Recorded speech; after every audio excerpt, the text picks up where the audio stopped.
si estás cursando Psicopatología 1, sabes que hay textos que son la base de todo. Y el caso Dora de Freud es sin dudas uno de esos. Pero ojo, no es solo un historial clínico. Es como tener un asiento en primera fila para ver cómo Freud estaba en ese mismo momento construyendo el método psicoanalítico. Así que vamos a sumergirnos en este fragmento de análisis para desarmarlo y entender bien sus claves.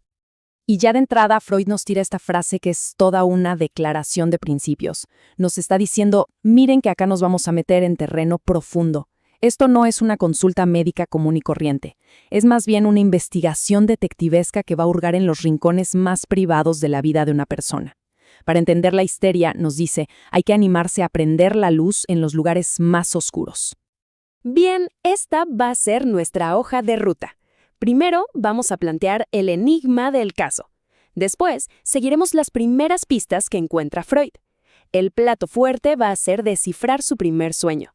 Luego, ataremos cabos para entender el origen de los síntomas. Y por último, vamos a charlar sobre por qué un análisis inconcluso puede ser tan valioso. Bueno, arranquemos. ¿Cuál es el misterio? ¿Quién es Dora? Estamos hablando de una chica de 18 años, muy inteligente, de una familia acomodada, que llega al consultorio de Freud. Y es un verdadero caso.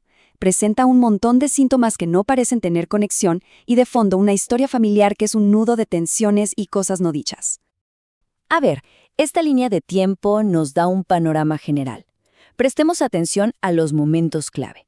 La enfermedad del padre, que no es un dato menor. La aparición de los primeros síntomas cuando era muy chica.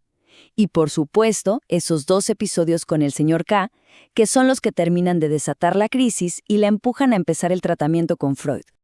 Y acá tenemos el rompecabezas con el que se encuentra Freud. Él lo llama una petite histeria, una pequeña histeria.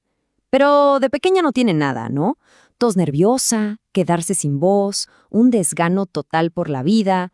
Claramente no son cosas aisladas. Son las piezas sueltas de un malestar muy, muy profundo que Freud tiene que empezar a armar. Ahora viene lo interesante, el método Freud. Él no se come el amague, no se queda con la primera versión que le cuentan. Escucha atento todo el relato de Dora, sobre todo las acusaciones que ella le hace al padre, y ahí, entre líneas, empieza a buscar las pistas, las verdades que se esconden detrás de lo que ella cuenta conscientemente. Y acá está una de las genialidades de Freud. Se da cuenta de que cada queja, cada reproche de Dora hacia su padre funciona como un espejo. Esconde un autorreproche. Cuando ella dice, con bronca, mi papá me entregó, lo que resuena por dentro sin que ella se dé cuenta es, yo también fui parte de esto. La acusación al otro es en realidad un velo que tapa un conflicto con ella misma que le resulta insoportable. ¿Y cómo funciona esto? A través de un mecanismo que Freud llama desplazamiento. Es como si la mente, para protegerse, moviera una emoción o una sensación muy conflictiva hacia un lugar, digamos, más seguro.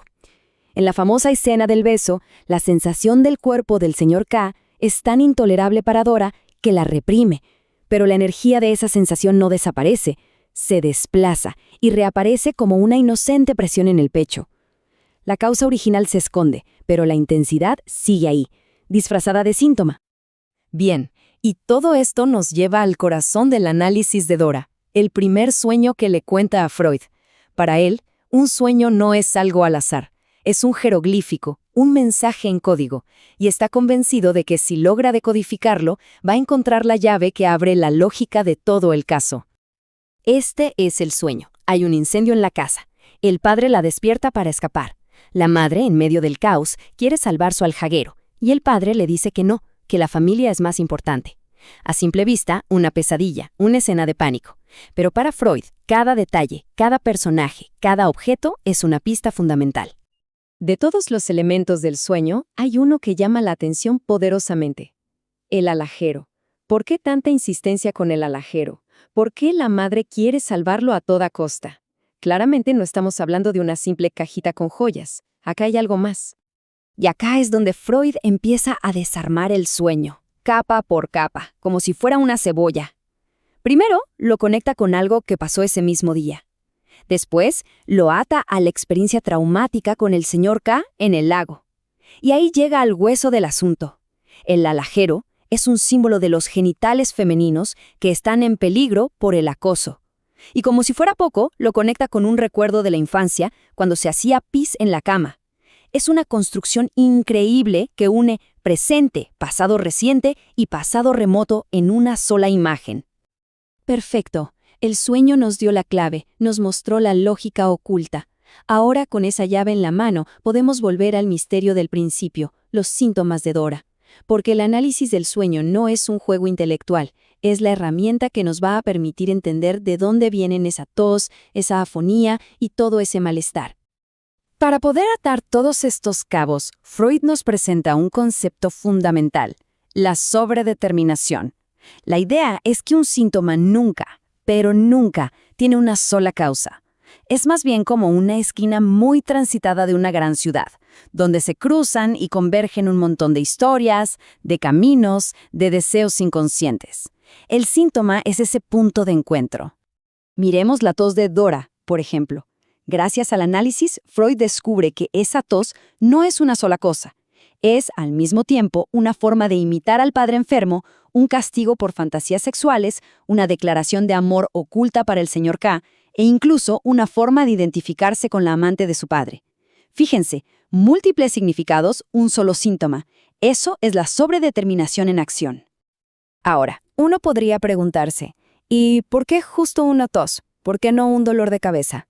Bueno, ahí entra en juego lo que Freud llama solicitación somática. Es como si el inconsciente necesitara un gancho en el cuerpo, algo a lo que aferrarse para poder manifestarse. Una pequeña irritación en la garganta, algo casi insignificante, puede ser la percha perfecta de la que el conflicto psíquico se cuelga para convertirse en un síntoma histérico. Y llegamos al final, un final famoso y un poco polémico. Como muchos saben, el tratamiento de Dora no termina bien. Después de solo 3 meses, ella decide abandonarlo de un día para el otro.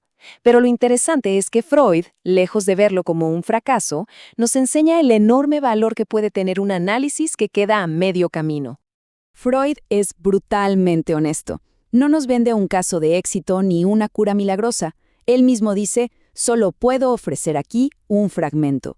Y esa honestidad intelectual es una lección en sí misma. Nos muestra que el conocimiento sobre todo en nuestro campo no es algo cerrado ni perfecto, sino que siempre está en construcción. Y nos queda una pregunta final para reflexionar.